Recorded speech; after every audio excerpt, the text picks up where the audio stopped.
The first signs were subtle. Weather stations around the world reported a 0.5% decrease in solar radiation. Most people didn't notice at first, just a feeling that the days weren't quite as bright as they used to be. But Captain James Walker noticed. Standing at the observation deck of the Earth Defense Fleet's main station, he watched the sun through specialized filters and felt a deep unease in his gut. "Captain, you need to see this," called Dr. Thomas Reed, his voice shaking as he rushed into the observation room. The scientist's usually neat gray hair was messy, and his hands trembled as he held up his tablet. "The readings from the last 24 hours, they're impossible." Walker took the tablet, his eyes widening as he studied the data. The sun's energy output was dropping at an accelerating rate, but that wasn't what made his blood run cold. It was the pattern. The energy wasn't just decreasing. It was being absorbed in a perfectly structured way. "This isn't natural," Walker said, his voice firm. "Call Admiral Wright now." Within hours, the Earth Defense Fleet's command center was buzzing with activity. Large screens showed real-time images of the sun, and in the center of the room, a hologram displayed something that shouldn't exist. A massive structure, nearly invisible to normal sensors, spreading like a web around their star. Admiral Marcus Wright stood with his hands clasped behind his back, his weathered face illuminated by the blue glow of the hologram. "How long?" he asked. Dr. Reed adjusted his glasses. "At the current rate, 3 months before we see serious effects on Earth's climate. 6 months before global agriculture begins to fail. 1 year," he paused, swallowing hard. 1 year before the planet becomes uninhabitable." The room fell silent. Walker stepped forward, pointing to several points on the hologram. "These notes here, they're not random. This is technology, sir. Someone or something is doing this to us." As if responding to his words, every screen in the command center suddenly flickered. The hologram shifted, showing new data streaming in from their outer system sensors. A massive object had just appeared near Jupiter's orbit. "Contact," shouted one of the sensor operators. "Unknown vessel, size exceeding all known classifications." The ship was unlike anything humanity had ever seen. It was dark, almost invisible against the backdrop of space, with sections that seemed to bend in impossible ways. As they watched, smaller vessels began emerging from it, heading toward Earth. Admiral Wright's voice cut through the chaos. "Battle stations. All ships prepare for possible hostile contact. Captain Walker, take the EDF Thunder and establish a defensive line at lunar orbit." Walker was already moving. As he rushed through the station's corridors toward his ship, emergency alerts began blaring throughout Earth's cities. The alien vessel's arrival couldn't be hidden. It was visible to every telescope on the planet. Aboard the EDF Thunder, Walker strapped into his command chair. His crew worked with practiced efficiency, but he could see the fear in their eyes. Humanity had prepared for first contact for decades, but not like this. Not with their sun being drained of life. The alien ship broadcast its message simultaneously to every communication device on Earth. The voice spoke perfect English, but it was wrong. Too smooth, too cold. "Your star's energy has been claimed. Resistance is unnecessary. This process cannot be stopped. We have done this 10,000 times before. Accept your fate with dignity, and your end will be quick." Walker looked out at Earth through his ship's viewport. The planet looked different already, slightly darker, as if someone had dimmed the lights in their corner of the galaxy. But as reports flooded in from around the world, he noticed something the aliens hadn't counted on. Humanity wasn't cowering. They weren't accepting their fate. In cities across the globe, people were gathering. They were angry. The aliens had just threatened not just humanity, but every living thing on Earth. They had threatened children's futures, threatened the only home humanity had ever known. As the alien ships drew closer, Walker opened a channel to his fleet. "All ships, battle formation Delta. We're humanity's first line of defense." He paused, watching the enemy approach. And we're about to show these things that they picked the wrong species to mess with. The first battle for Earth's sun was about to begin. The battle lasted exactly 6 minutes. Earth's most advanced ships, the pride of human military technology, didn't even scratch the alien vessels. The EDF thunder shook violently as another blast tore through its shields. On the bridge, Captain Walker watched helplessly as 3 more Earth ships exploded into silence. "Direct hit to engines," shouted his second officer. "We're losing power." The alien ships moved like dark shadows, their weapons cutting through Earth's defenses as if they were made of paper. Of the 30 ships that formed the initial defense line, 23 were already destroyed. The rest, like the Thunder, were badly damaged. Back on Earth, Commander Anna Stone wasn't accepting defeat.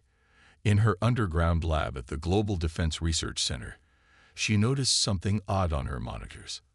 Every time the aliens fired their weapons, there was a strange energy reading, not just from their ships, but from the human crews they were attacking. "Play back that last sensor data," she ordered her team. "Focus on the emotional response patterns of our crews." The reading showed something incredible. At the moment of highest fear and anger, just before a ship was destroyed, there was a spike in an unknown type of energy. It was small, but it was there. Walker's voice crackled over the emergency channel. "All remaining ships, retreat to Earth orbit. We can't hold them." His transmission cut off as another blast hit the Thunder. The alien's cold voice filled all channels again. "Your resistance is amusing. Watch now as we demonstrate true power." One of the smaller alien ships turned toward the moon. A beam of dark energy shot out, and before humanity's horrified eyes, a chunk of the moon simply vanished, eaten away as if it had never existed. But something unexpected happened next. Commander Stone's instruments went crazy. The readings showed massive energy spikes coming from all over Earth. It wasn't just fear this time. It was pure, burning rage. "Sir," one of Stone's assistants called out, "look at these readings. Human emotional output just increased by 4,000%. Stone rushed to the main computer, her hands flying over the controls. "The aliens are feeding on our fear," she said, her eyes wide with realization. "But our anger is different. It's producing an energy they're not absorbing." In orbit, Walker had managed to get the Thunder's engines working just enough to limp back toward Earth. Through his damaged viewport, he saw the aliens preparing to fire their weapon again. But this time, their beam flickered when it hit the atmosphere. Stone's voice suddenly came through on all military channels. "All ships, all stations, listen carefully. We've discovered something. The aliens can feed on our star's energy and our fear, but our rage affects their weapons. I need every functioning ship to channel power to their emotional sensors. We're going to try something that's never been done before." The aliens fired again, but this time, Stone was ready. She activated a hastily modified satellite network designed to amplify and focus human emotional energy. As billions of humans watched parts of their moon disappear, their collective rage was captured, amplified, and redirected. The alien beam hit something new, a barrier of pure human emotion. "Impossible," the alien voice said, showing emotion for the first time. "Confusion. This energy pattern is unknown." Walker saw his chance. "All functioning ships, focus fire on the point where their beam meets the barrier." The remaining Earth ships fired everything they had. Where human weapons had failed before, they now punched through. One of the smaller alien ships suddenly exploded, its dark metal breaking apart in Earth's orbit. For the first time since the attack began, silence fell across all channels. Then the alien voice returned, but now it held a trace of something new: uncertainty. "This requires analysis. We will return." The alien ships retreated, disappearing as quickly as they had arrived. But they left behind their solar harvesting web, still slowly draining Earth's sun. In her lab, Commander Stone looked at the readings from the battle. "Captain Walker," she called over the comm, I need you and every ship captain to come to the research center immediately. I think I know how we can fight back. We're going to turn humanity's rage into a weapon." Walker looked at Earth's darkening sun, then at the destroyed moon, and felt his own anger burning hot and bright. "We'll be there in 10 minutes, he said. "And Commander, whatever you're planning, make it hurt them." The first battle was lost, but humanity had found its shield. Now it was time to forge it into a sword. Dr. Thomas Reed hadn't slept in 3 days. His laboratory, once neat and organized, now looked like a battlefield of scattered papers, empty coffee cups, and glowing screens. In the center stood his creation, the first Rage engine prototype. "It looks like a giant metal heart," Captain Walker said, studying the pulsing red core of the machine. The device filled most of the room, its metal surface covered in complex patterns that seemed to move in the dim light. Commander Stone stood next to the machine, checking readings on her tablet. "That's because it basically is a heart," she explained. "It takes our strongest emotions, our rage, our hatred, our determination, and turns them into pure energy." The room's lights flickered as Dr. Reed activated the prototype.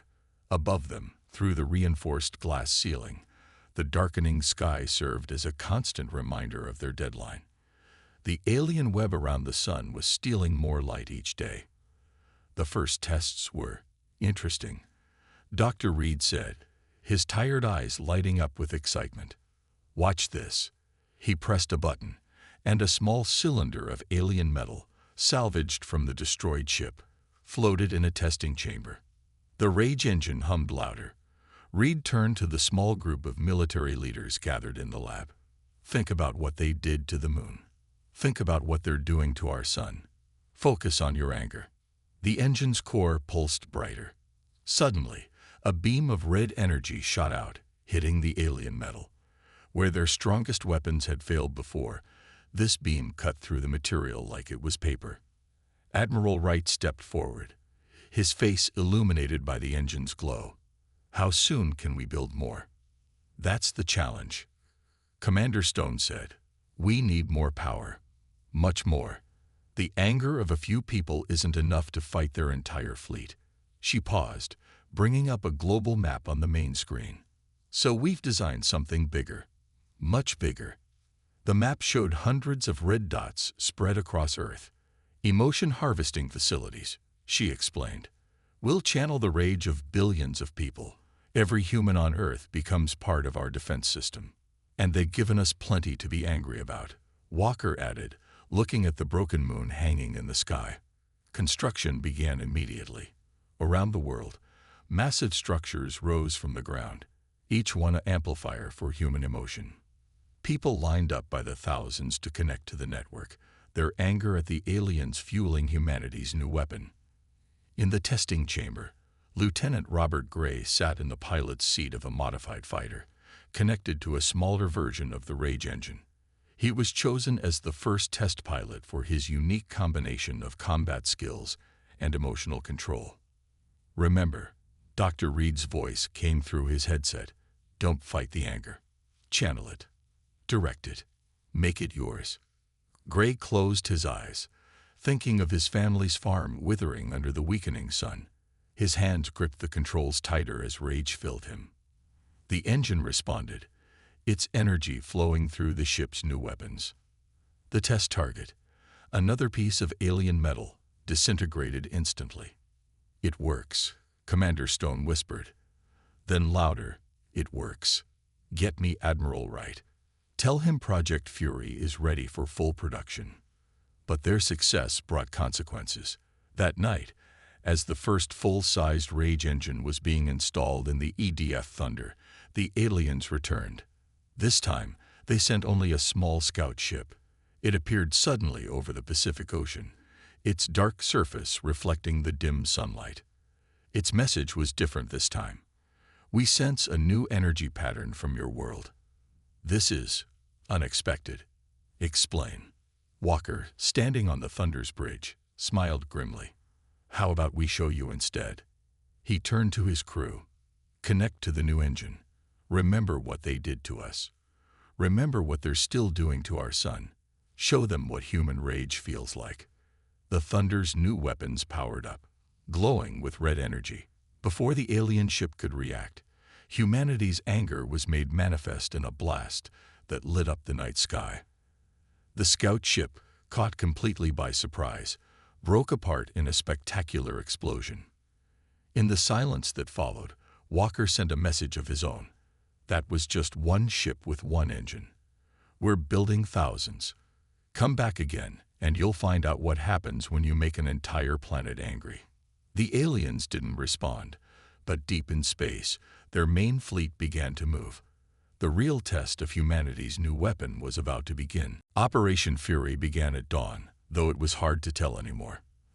The sun looked more like a dim lamp behind dark curtains.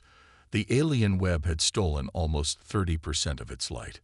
Captain Walker stood on the bridge of the rebuilt EDF Thunder, now powered by the largest rage engine ever built. Behind his ship, 500 vessels formed up in attack position, each one humming with the red energy of human anger. All ships report ready, his communications officer announced. Emotion harvesting facilities worldwide are at maximum output. Walker touched the screen showing Earth behind them. Even in the dim light, he could see the massive facilities scattered across the planet's surface, glowing red as they channeled the rage of billions into the fleet's weapons. Remember, Commander Stone's voice came through the fleet-wide channel from her command center on Earth. The aliens feed on fear, but our rage burns them. Every shot you fire carries the anger of every human being on Earth. The alien fleet waited near the solar harvesting web. Their dark ships hung in space like black tears in reality. They had brought 3 times as many ships as Earth had, but this time, something was different. This time, humanity wasn't afraid. All ships, Walker commanded, Battle Formation Delta. Lieutenant Gray, take your fighter squadron through the gaps in their line. Dr. Reed's calculations show their web is weakest at these points. He highlighted several spots on the tactical display. The aliens broadcast their usual cold message. Your resistance is futile. Accept the harvest of your star with. Walker cut off the transmission. Let's show them what we think about that. All ships, fire. 500 beams of red energy shot out simultaneously. The aliens tried to dodge, but they weren't ready for weapons powered by human emotion. Their shields, which had seemed invincible before, crackled and failed under the assault of humanity's rage. 3 alien ships exploded in the first volley. The others scattered, clearly surprised by the power of the attack. They tried to regroup, to fight back with their energy-draining weapons, but the rage-powered shields on the Earth ships held firm. Lieutenant Gray led his fighter squadron through the chaos, diving straight toward the solar harvesting web. His smaller ships, more agile than the capital ships, weaved between enemy fire. The web's structure is already weakening, he reported. The rage engines are affecting it just by being near it. Permission to engage. Granted, Walker replied. Hit it with everything you've got. The fighter squadron opened fire on the web. Where the alien structure touched their weapons, it began to dissolve. Gray's sensors showed a small increase in solar output almost immediately. But the aliens weren't defeated yet. Their largest ship, a behemoth that dwarfed even the Thunder, moved into position above the web. It began charging a weapon they hadn't seen before, a beam that seemed to swallow light itself. All ships, brace for impact, Walker shouted, but Commander Stone's voice cut through the warning. No, this is our chance. Everyone, remember what they did to the moon. Remember our dying crops, our darkened world. Remember everything they've taken from us. Push your rage into the engines. Now, the emotion harvesting facilities on Earth pulsed brighter than ever. Every human connected to the network focused their anger, their hatred, their defiance into the weapons. The rage engines throughout the fleet glowed so bright, they looked like new stars. When the alien superweapon fired, it met a wall of pure human emotion. The 2 energies clashed in space, creating a light show visible from Earth's surface. For a moment, they seemed equally matched. Then humanity's rage began to push back. "Keep firing," Walker ordered. "Pour everything into it." The alien beam began to falter, then fail. The backlash of energy traveled up the beam to its source. The alien flagship's hull cracked, dark energy spilling out into space. Moments later, it exploded in a blast that temporarily lit up Earth's sky as bright as day. When the light faded, a third of the alien fleet was destroyed, and a massive hole had been torn in their solar harvesting web. Sunlight, a bit brighter than before, shone through the gap. For the first time since the war began, humanity had won a major victory. But as Walker watched the remaining alien ships retreat, he knew this was just the beginning. They would be back, and next time, they would be ready for humanity's rage. But so would Earth. The rage engines were just the start. Humanity had finally found its weapon, and they were learning to use it better every day. 2 months after Earth's first victory, Commander Stone stood before the United Galaxy Council. The emergency meeting had brought together representatives from 30 different star systems, all facing the same threat.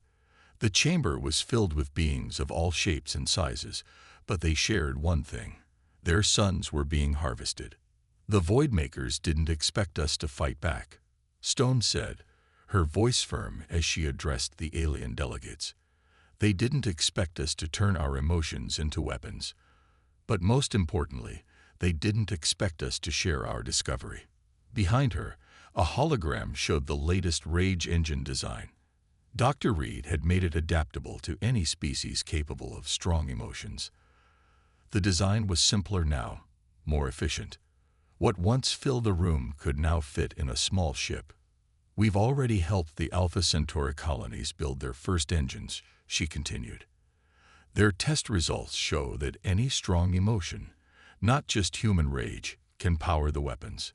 Hope, love, even sadness. All of it hurts the Voidmakers." In Earth orbit, Captain Walker watched as ships from different worlds practiced fighting together. The Earth Defense Fleet had grown.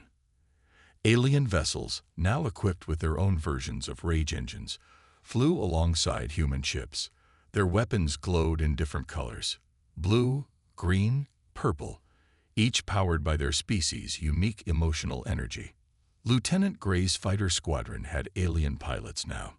He'd learned that some species were naturally better at channeling certain emotions. The crystalline beings from Proxima Centauri powered their engines with pure joy, while the gaseous entities of the Orion cluster used their deep sense of loss. Voidmaker fleet detected. The alert rang through the combined fleet. Multiple ships emerging near Saturn. Walker took his position on the Thunder's bridge. "All ships, battle formation," he ordered. "Remember your training. Each species, channel your strongest emotions. Hit them with everything we have." The Voidmaker fleet was massive, bigger than anything they'd seen before. But this time, they faced not just humanity's rage, but the combined emotional energy of 30 different species. "They're charging their main weapon," Gray reported from his fighter squadron. "Hold position," Walker commanded. "Commander Stone, are you ready?" In the council chamber, Stone stood before a modified emotion harvesting device. Representatives from each world placed their hands, or equivalent appendages, on it. "Now," she said, "think of your homes, your families, your dying sons. Think of everything they've taken from us. Everyone. Fire." The combined fleet lit up like a newborn galaxy. 30 different types of emotional energy merged into one massive attack. When it hit the Voidmaker fleet, their ships didn't just break. They shattered. But during the battle, Earth's long-range sensors detected something strange. As the Voidmaker ships exploded, tears appeared in space itself. Through these tears, they caught glimpses of another dimension, a place of absolute darkness. "Captain," Dr. Reed's voice crackled over the comm. "The sensors are picking up massive energy readings from those tears. I think we've found their home." Walker watched as the tears sealed themselves, but not before their sensors recorded the coordinates. "Commander Stone," he called, "are you seeing this?" In the council chamber, Stone was already analyzing the data. "We found it," she announced to the gathered species. "We'd found where they come from. Now we can take the fight to them." The council chamber erupted in a chorus of different voices, all united in purpose. The Voidmakers had threatened their homes, their very existence. Now it was time to strike back. Stone looked at the tactical display showing their combined fleet. Humanity had started this fight alone, but now they led an alliance of worlds. Their rage had become a shield for all species facing extinction. "Prepare all ships," she ordered. "We're going to show the Voidmakers what happens when they threaten not just one world, but an entire galaxy." As the combined fleet regrouped, the tears in space left by the battle served as a reminder of their next target. The Voidmakers had brought war to our dimension. Now it was time to bring the war to theirs. The greatest battle in the history of 30 worlds was about to begin. The dimensional breach looked like a wound in space. Dr. Reed's calculations had worked. The combined emotional energy of 30 species had torn open a gateway to the Voidmakers' home dimension. But what lay beyond made everyone pause. "There's nothing there," Lieutenant Gray whispered, staring at his fighter sensors. Beyond the breach was darkness deeper than space itself. Captain Walker stood on the Thunder's bridge, watching the gateway. The combined fleet of over 2,000 ships waited behind him, each powered by their own version of the Rage engine. "That's what they want us to think," he said. "Commander Stone, are you ready?"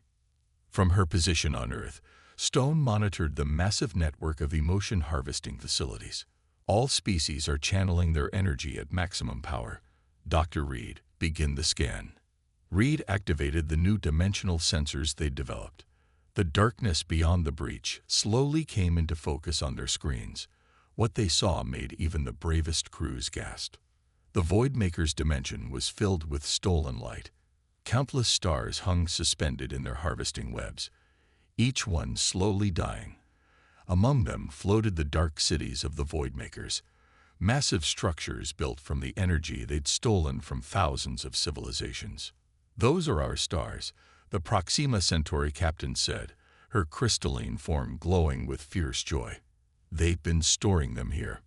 "All ships, prepare for dimensional jump," Walker ordered. "Remember your training. The physics might work differently there. Stay close to your squadron." The Thunder led the way, its rage engine glowing bright red as it pushed through the breach. The sensation of entering the Voidmaker's dimension felt like passing through ice-cold water. Warning alarms blared as the ship's systems adjusted to the new laws of physics. "Enemy vessels approaching," Gray reported. His fighter squadron moved into defensive positions.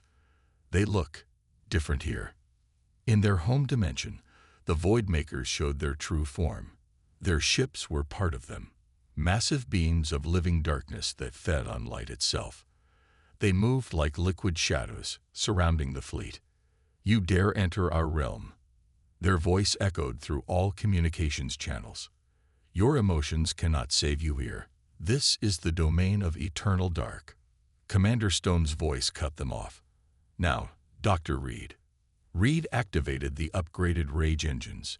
In this dimension, where the Voidmakers thought they were strongest, the emotional energy of 30 species burned even brighter. The combined fleet lit up like a newborn galaxy.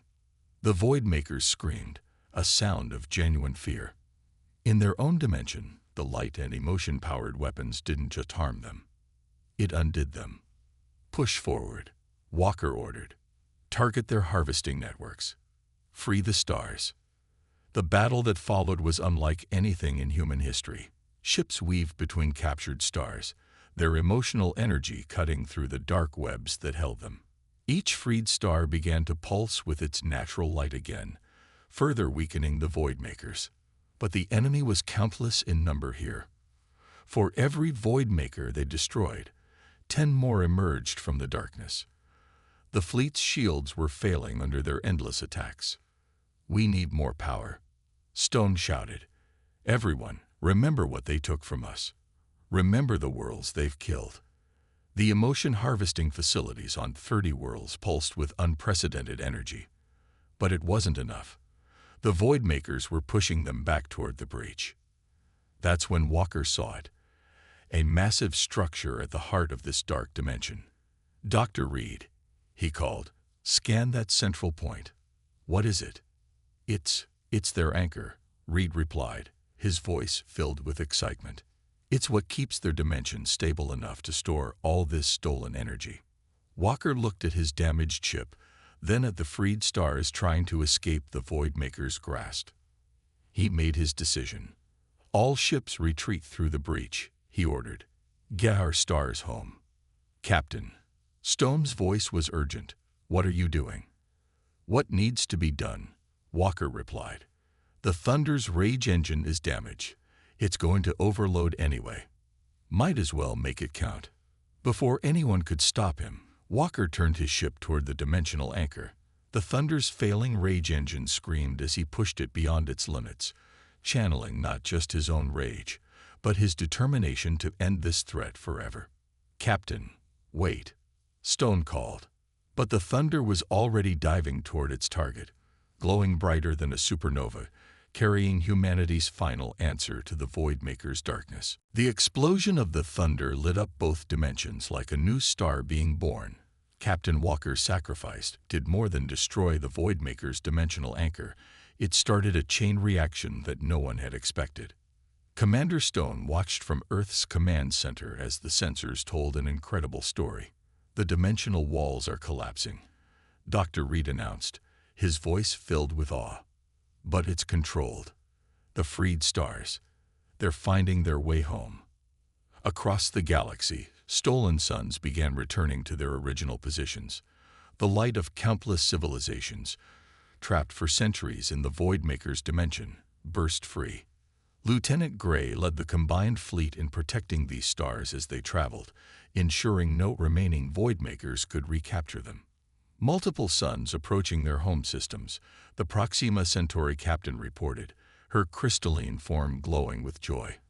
"Our long-range sensors show, yes, they're automatically returning to their correct positions." On Earth, people stepped outside their homes and looked up. Through the broken remains of the harvesting web, their sun was growing brighter. Its stolen energy was returning, bringing warmth back to their world.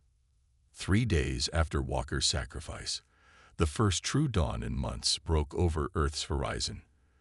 The light touched the emotion harvesting facilities, now being converted into a new kind of network, one designed to detect any future dimensional intrusions. In the rebuilt United Galaxy Council chamber, Commander Stone stood before the representatives of 30 worlds. The room was brighter now, filled with natural sunlight streaming through high windows. Captain Walker knew what would happen. She said, her voice strong despite her grief. The rage engine's overload, combined with the dimensional anchor's destruction, created a beacon. Every stolen star followed that light home. The council chamber's main screen showed the aftermath. Thousands of solar systems restored, billions of lives saved. But the victory had come at a cost. The Thunder and its crew were gone, heroes who would never see the light they helped restore. "We thought the Void Makers chose our stars because they were easy targets," Dr. Reed explained to the council. "We were wrong. They chose us because they sensed our potential, our strong emotions, our ability to fight back. They tried to harvest us before we could discover our true strength." Lieutenant Gray's voice came through the council's communication system. He and his mixed-species squadron were patrolling the dimensional breach's former location. "Final scans confirm it. The Void Maker's dimension has collapsed completely. The few survivors have lost their ability to cross over. They'll never threaten another star again." Stone looked at the gathered representatives. Each species had contributed their unique emotions to the victory. Human rage, crystalline joy, gaseous sorrow, and countless others. Together, they had turned their feelings into the ultimate weapon and shield. "But our work isn't done," she announced. "We've created something new here, a network of worlds, united in protecting each other." Captain Walker's sacrifice showed us that our emotions, when combined, are more powerful than any darkness. The council voted unanimously to create the Star Guard, a combined fleet tasked with protecting all worlds from dimensional threats. The emotion harvesting facilities would become early warning stations, modified to detect the slightest sign of unusual energy patterns. 1 month after the final battle, Commander Stone stood in the new Starguard headquarters, built where the Thunder had first discovered the Voidmaker's harvest. The wall bore a simple plaque, in memory of Captain James Walker and the crew of the EDF Thunder. When darkness came, their rage became our shield. When hope faded, their sacrifice became our light. Below the plaque, a piece of the Thunder's rage engine was displayed. It still hummed faintly, responding to the emotions of those who passed by. But now it didn't just react to rage. It resonated with all feelings: determination, hope, joy, and the shared desire to protect. The sun set over the Starguard headquarters, its light strong and pure once again. In the darkening sky, the first stars began to appear. Each one shone a little brighter now, protected by the combined strength of 30 worlds and the legacy of those who had given everything to save them. Humanity had discovered that their strongest emotions, once thought to be weaknesses, were actually their greatest strength. And in doing so, they hadn't just saved their own world. They had helped create a galaxy where light would always triumph over darkness. The Voidmakers had tried to steal their light. Instead, they had helped forge an unbreakable alliance of worlds, united in their determination to ensure that no star would ever fade again.